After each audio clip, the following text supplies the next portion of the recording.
कम करें। जब ये पता पंडित चंद्रवर्दाई को लगा, जो उनके दरबार के महाकवि थे, महाविद्वान थे, उन पर रहने गया और सीधे गजनी को प्रस्थान कर दिया। ऐसे ब्राह्मण थे और कैसे राजपूत थे, सुन लो मेरी बात। गजनी में पहुंच गया चंद्रवर्दाई पंडित, और जब वहां पहुंचे तो द्वारपाल ने कहा, कौन हो तुम, क्या चाहते हो? कह रहे पृथ्वीराज चौहान का कवि हूं, विद्वान हूं, मैं पृथ्वीराज चौहान से मिलना चाहता हूं। और वहां के मुसलमानों ने बड़ी खुशी मनाई, कहा से अंदर डाल दो पृथ्वीराज चौहान के पास। भाइयों, चंद्रवर्दाई को जेल में डाल दिया गया। और जब वहां पहुंचे तो पृथ्वीराज चौहान अंधे थे और पता लगा कि चंद्रवर्दाई आ गए हैं। मेहरबाना खड़े हो गए, मायूस थे। लेकिन बात बंद करिए, बात बंद करिए बिल्कुल। चंद्रवर्दाई देख करके भाग करके पृथ्वीराज की कौली भर ली, आंखों से आंसू बरसने लगे। चंद्रवर्दाई के कहने लगे, पृथ्वीराज चंद्रवर्दाई कवि जी, आप यहां क्यों आए? क्यों? मैं आपसे मिलने आया हूं महाराज। अरे अब मैं बेकार हूं, मेरी आंख फोड़ दी गई है, मैं अंधा हूं, कुछ देख भी नहीं सकता। महाराज आप इतने क्यों टूट गए? अभी तो आपको बहुत कुछ करना है, मैं किसी इरादे से आया हूं यहां पर। अब तो मैं कुछ करने योग्य नहीं हूं, आप चुप रहिए, आप सब कुछ करेंगे और यही करेंगे। दूसरे दिन, फांसी का दिन आने से पहले पूछा गया, कोई इच्छा है तुम्हारी? तो महाराज तो चुप रहे, क्योंकि राजपूतों के हमेशा विद्वान ब्राह्मण रहे हैं।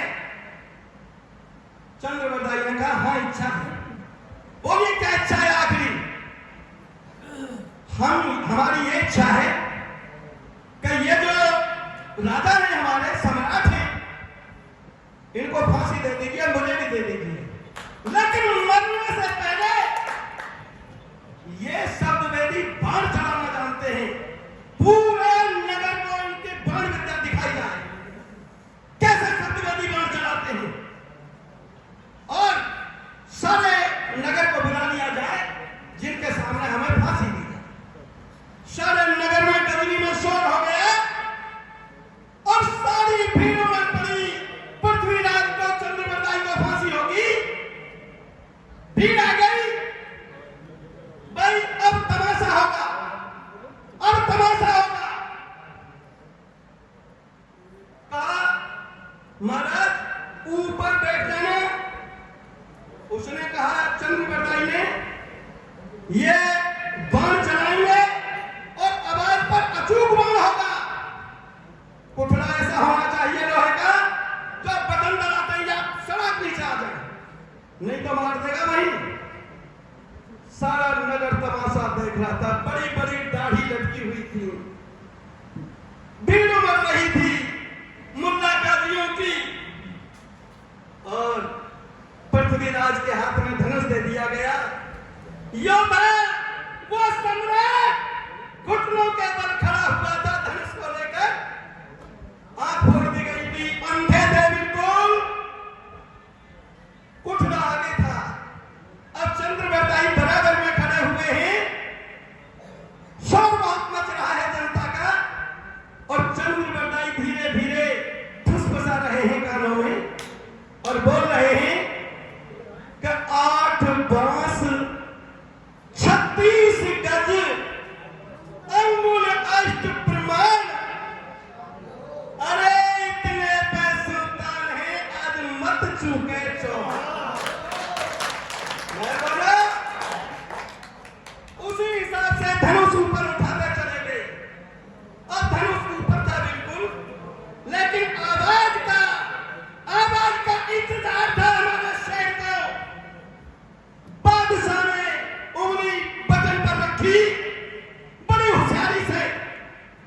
तुम आवाज देते और बादशाह ने कहा मैं, यहां शब्द तो आया ही नहीं और बटन पर उंगली रखी रही।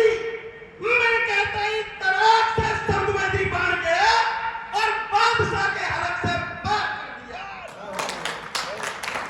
एकदम शोर मच गया, बादशाह मारा गया, मार दिया बादशाह।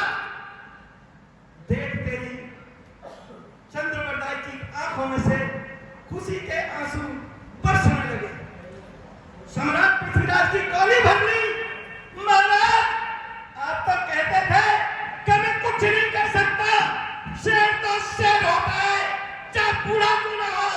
इसने धोखे से मारा, ये धोखे से पकड़ कर मारा और आपने इसके घर में, इसके सारे नगर के सामने, इसकी सारी सेना के सामने इसको मौत के घाट उतार दिया और ये मिसाल हमेशा कायम रहेगी। मैं बताना चाहता हूं मेरे भैया, अरे हम उन्हीं की खून है, हम उन्हीं की औलाद हैं।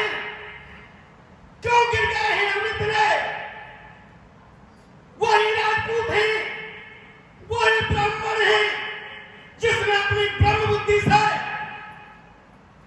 वहीं जाकर के उसे शिकस्त दी थी। मेरे भैया, एक बात और भी बताना चाहता हूं कि जिस दिन मैंने पहली मीटिंग की थी तो उसमें मात्र बड़ी मुश्किलों से 100 आदमी आए थे, लेकिन अब कहते 1000 आदमी भी आते हैं मीटिंगों में, इकट्ठे बहुत हो रहे हैं, जागरूक हो रहे हैं। पर एक बात बताना चाहता हूं आप लोगों को कि जब धीरे धीरे इकट्ठे हो गए तो बहुत देर हो जाएगी। क्यों कि जब ये देश आजाद हुआ था, विभाजन हुआ था, मात्र 2% थे ये अल्लाह वाले, 2%। और आज कितने तुम्हें बता दूं, 25% तो बताया जा रहा है, लेकिन उनकी तादाद 35% के करीब है।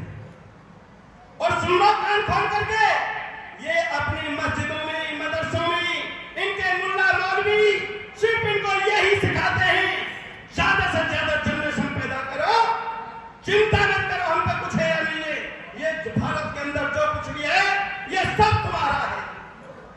तो मैं ये कह रहा हूं आप लोगों से, कहीं संभलते संभलते देर ना हो जाए।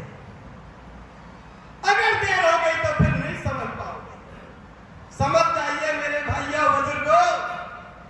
और दोहरा रहा हूं, मैंने यह पहले भी कहा था, सुभाष चंद्र बोस ने मंच के माध्यम से जब क्रांति भड़क रही थी आजादी की, तो सुभाष चंद्र बोस ने यह कहा था, ए मेरे वतन के वासियों, ए मेरे भाइयों,